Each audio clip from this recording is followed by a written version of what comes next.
Imam Ali delivered a sermon on return from Siffin. I praise Allah, seeking completion of His blessing, submitting to His glory and expecting safety from committing His sins.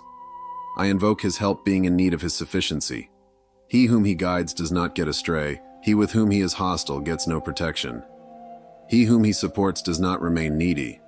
Praise is most weighty of all that is weighed and the most valuable of all that is treasured. I stand witness that there is no God but Allah the One. He has no like. My testimony has been tested in its frankness, and its essence is our belief.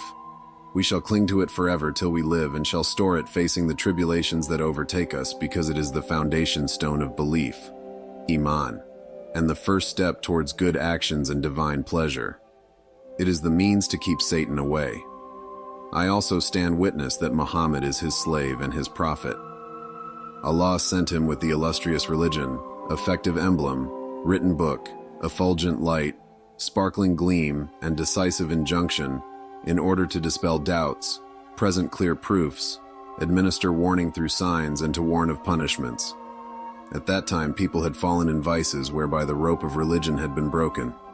The pillars of belief had been shaken. Principles had been sacrileged.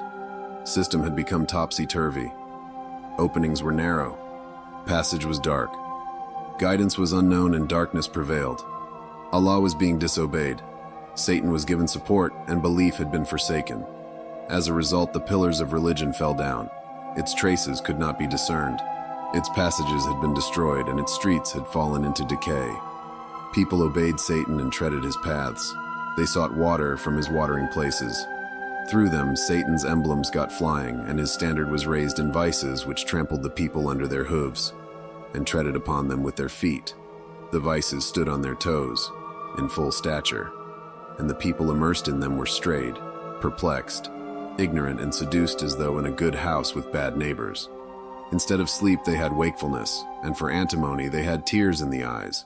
They were in a land where the learned were in bridle, keeping their mouths shut, while the ignorant were honored.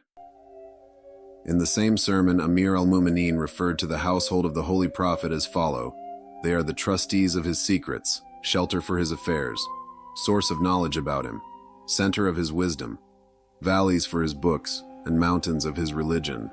With them Allah straightened the bend of religion's back and removed the trembling of its limbs. In the same sermon, Imam Ali also spoke about the hypocrites. They sowed vices, watered them with deception, and harvested destruction. None in the Islamic community can be taken at par with the progeny of the Prophet. One who was under their obligation cannot be matched with them. They are the foundation of religion and pillar of belief. The forward runner has to turn back to them while the follower has to overtake them. They possess the chief characteristics for vicegerency. In their favor exists the will and succession of the Prophet.